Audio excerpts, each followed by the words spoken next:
have to say this. My good friend today told me that we look very somber in our video. So that was not the intention. We are pretty funny. Well, I'm really funny. I have no idea. Okay.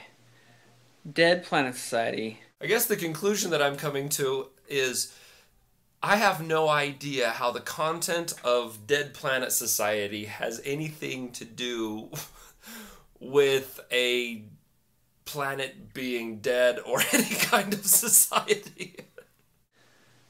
The title of the song plays off of Dead Poets Society. This is a classic Jesse song that has to do with imagery. I was driving to work one morning and I'm at a stoplight and a car pulls up behind me and I glance up at the rearview mirror just out of habit, and this really striking scene behind me was facing east, and so their car was just lit up like a Hollywood movie or something. Like the lighting was just, I mean, I could see every detail. It was these two kids in a car, and there was a tassel hanging from the rear view mirror. I assumed they had just graduated. They looked pretty young. One of them was smoking, and they were just kind of laughing and joking between each other, and you could just tell in that 2 seconds, you could tell they were best friends. I totally related to them.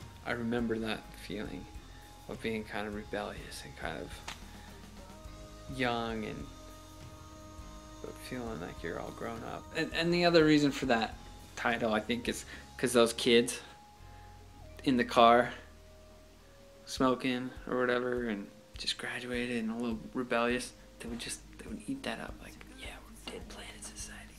That's us. How we finally graduate from high school and our lives are finally our own and there's nobody to tell us what to do, and we go off into the great new expanse of the world. It seems to be a song about coming of age. It is a song about adolescence and youth and, you know, getting freedom and your life becomes your own and all this stuff, and then looking back on that same period years later, mostly with fondness and then also with perspective and being able to kind of still count your friends as your friends.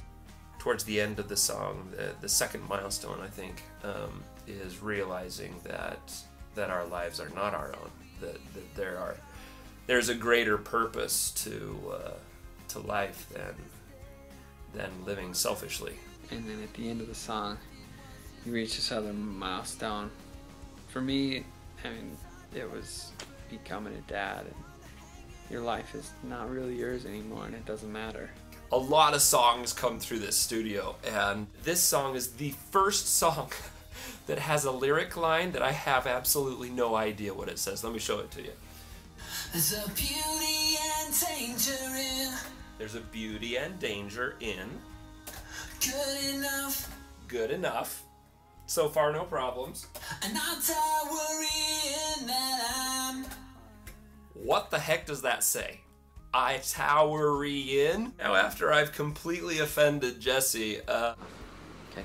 There's a beauty and danger in good enough, and I'll die worrying that I'm up just now. It can be a great thing, getting something that's good enough and moving on, but there's also a danger because good enough can become a habit and you'll never do anything great. So it's kind of the thought behind that opening lyric. It's kind of cool that we're doing the video like this because a lot of what we do musically is worked out the same way, collaborating back and forth via email and instant messenger and things like that. So there you go. thank you so much for your support so far. Well, that should just about do it. So thanks for watching, and come back for more updates.